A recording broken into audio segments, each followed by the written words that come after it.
show you how to edit your class pages.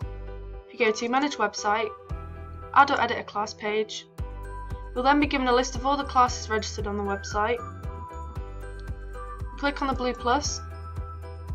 You'll then be shown the Content Manager, of which you can change the information here. You can also change the teacher that's associated with that class by clicking this drop down.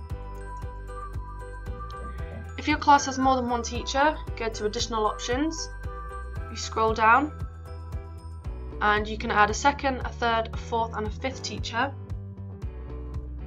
You can also password protect the class page, and you can also change the way that the files are displayed by first uploaded, last uploaded, alphabetically and reverse alphabetically. Media Manager on the right hand side is the same across all of School Spider. You have the Image Manager, the File Manager and the Video Manager. On the class pages you can add Pupil Awards, which means you can give an award to the whole class by Add a New Pupil Award. Click this drop down and you can pick from each of these different awards, add the Pupil Award. You'll then have a pop-up to say the Great Behaviour Award has been successfully added. If you'd like to know more about the pupil area, click on one of these videos to find out more.